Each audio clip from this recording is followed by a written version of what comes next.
सभी भक्तों को मेरा जय श्री कृष्ण, जय सिया राम, जय जय श्री राधे। आज हम श्री हरि श्रीमन महर्षि वेदव्यास प्रणीत महाभारत के प्रथम खंड का अध्ययन एवं श्रवण कर रहे हैं, जिसके अंतर्गत आज हम 73वें अध्याय का श्रवण करेंगे। त्रिसप्ततितमो अध्यायः शकुंतला और दुष्यंत का गांधर्व विवाह और महर्षि कण्व के द्वारा उनका अनुमोदन। दुष्यंत बोले, कल्याणी, तुम जैसी बातें कह चुकी हो उनसे भली भांति स्पष्ट हो गया है कि तुम क्षत्रिय कन्या हो, क्योंकि विश्वामित्र मुनि जन्म से तो क्षत्रिय ही हैं।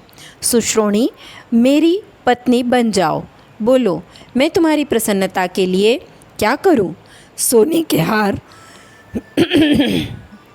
सुंदर वस्त्र, तपाए हुए सुवर्ण के 2 कुंडल, विभिन्न नगरों के बने हुए सुंदर और चमकीले मणि रत्न निर्मित आभूषण, स्वर्ण पदक और कोमल मृगचर्म आदि वस्तुएं तुम्हारे लिए मैं अभी लाए देता हूँ।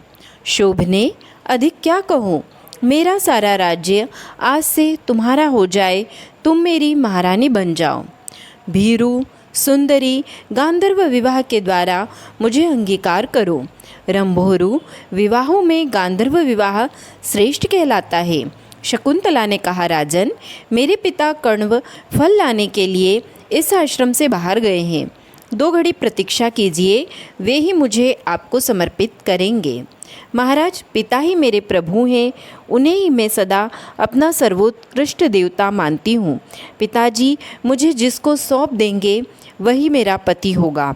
कुमारावस्था में पिता, जवानी में पति और बुढ़ापे में पुत्र रक्षा करता है, अतः स्त्री को कभी स्वतंत्र नहीं रहना चाहिए।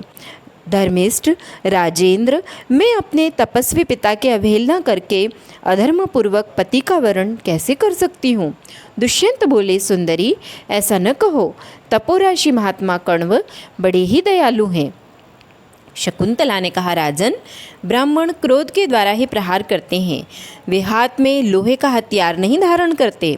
अग्नि अपने तेज से, सूर्य अपनी किरणों से, राजा दंड से और ब्राह्मण क्रोध से दग्ध करते हैं। कुपित ब्राह्मण अपने क्रोध से अपराधी को वैसे ही नष्ट कर देता है जैसे वज्रधारी इंद्र असुरों को। दुष्यंत बोले, वरारोहे, तुम्हारा शील और स्वभाव प्रशंसा के योग्य है। मैं चाहता हूँ तुम मुझे स्वेच्छा से स्वीकार करो। मैं तुम्हारे लिए ही यहाँ ठहरा हूँ। मेरा मन तुम में ही लगा हुआ है। आत्मा ही अपना बंधु है, आत्मा ही अपना आश्रय है, आत्मा ही अपना मित्र है और वही अपना पिता है। अतः तुम स्वयं ही धर्मपूर्वक आत्मसमर्पण करने योग्य हो। धर्मशास्त्र की दृष्टि से संक्षेप से 8 प्रकार के ही विवाह माने गए हैं। ब्रह्मा, देव, आर्ष, प्राजापत्य, आसुर, गांधर्व, राक्षस तथा 8वां पैशाच। स्वाम्भवु मनु का कथन है कि इनमें बाद वालों की अपेक्षा पहले वाले विवाह धर्मानुकूल हैं। पूर्व कथित जो 4 विवाह ब्रह्मा, देव, आर्ष और प्राजापत्य हैं, उन्हें ब्राह्मण के लिए उत्तम समझो। अनिंदिते, ब्रह्मा से लेकर गांधर्व तक क्रमशः 6 विवाह क्षत्रिय के लिए धर्मानुकूल जानो।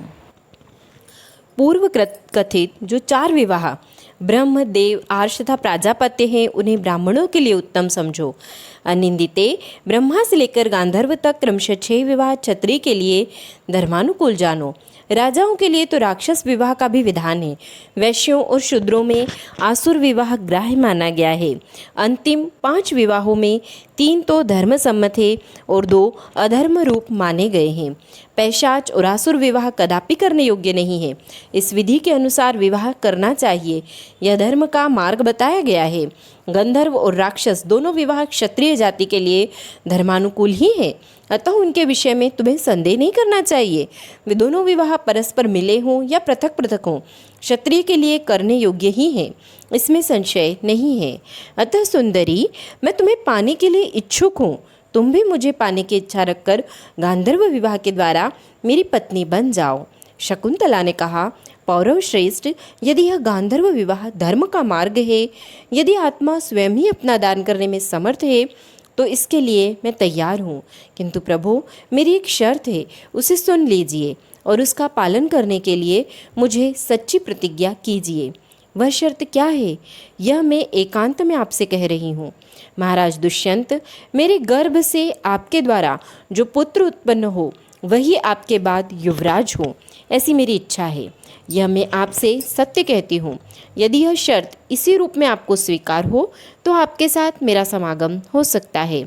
वैशंपायन जी कहते हैं, जन्मेजय, शकुंतला की यह बात सुनकर राजा दुष्यंत ने बिना कुछ सोचे विचारे यह उत्तर दे दिया कि ऐसा ही होगा। वे शकुंतला से बोले, सुचिस्मिते, मैं शीघ्र तुम्हें अपने नगर में ले चलूँगा। सुश्रोषणी, तुम राजभवन में ही रहने योग्य हो। मैं तुमसे यह सच्ची बात कहता हूँ।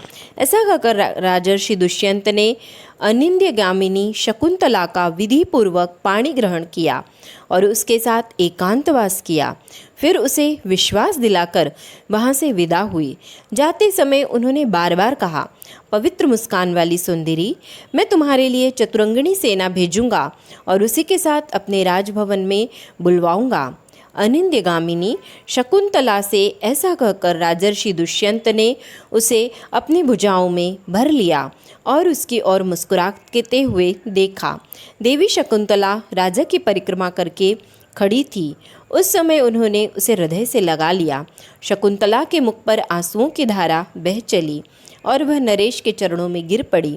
राजा ने देवी शकुंतला को फिर उठाकर बार बार कहा, राजकुमारी, चिंता न करो, मैं अपने पुण्य की शपथ खाकर कहता हूँ, तुम्हें अवश्य बुला लूँगा।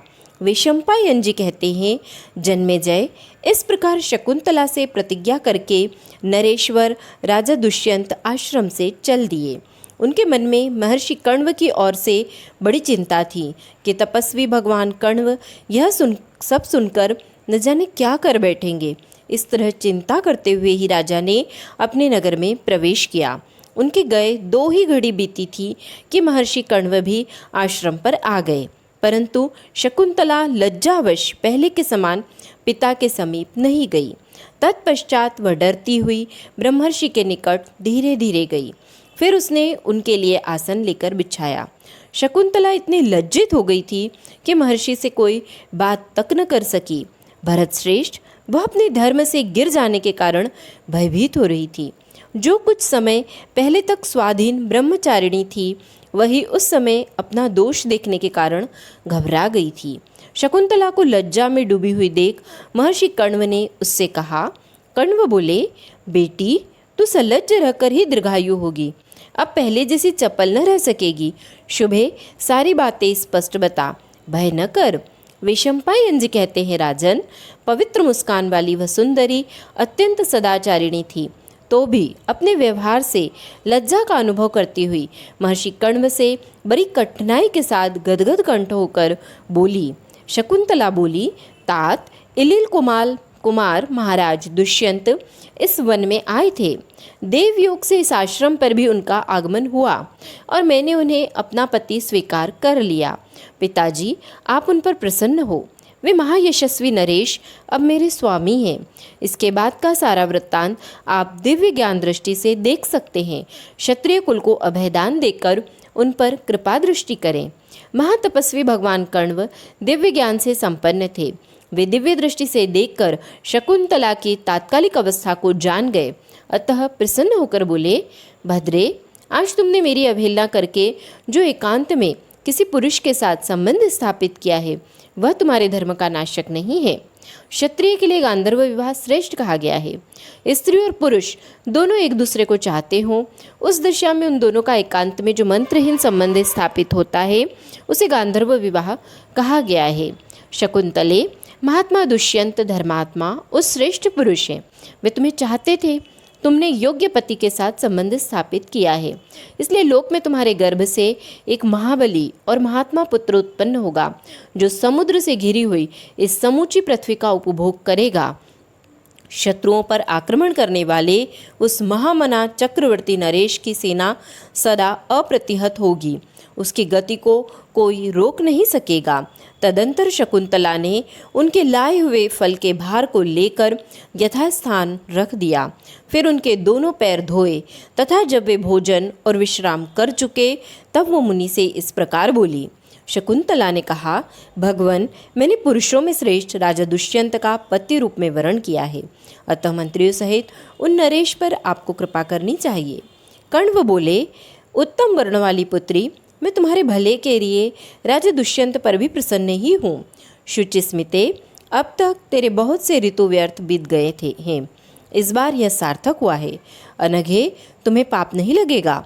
शुभे, तुम्हारी जो इच्छा हो वह वर मुझसे मांग लो।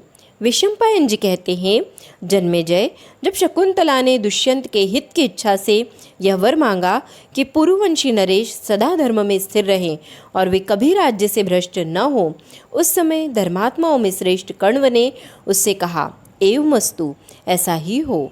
यह कहकर उन्होंने मूर्तिमती लक्ष्मी सी पुत्री शकुंतला का दोनों हाथों से स्पर्श किया और कहा। कण्व बोले, बेटी, आज से तू महात्मा राजा दुष्यंत की महारानी है, अतः पतिव्रता स्त्रियां जो वर्ताव तथा सदाचार है उसका निरंतर पालन करती हैं। इस प्रकार श्री महाभारत आदि पर्व के अंतर्गत संभव पर्व में शकुंतलोपाख्यान विषयक 73वां अध्याय श्री कृष्णचंद्र चरण कमलार्पणमस्तु।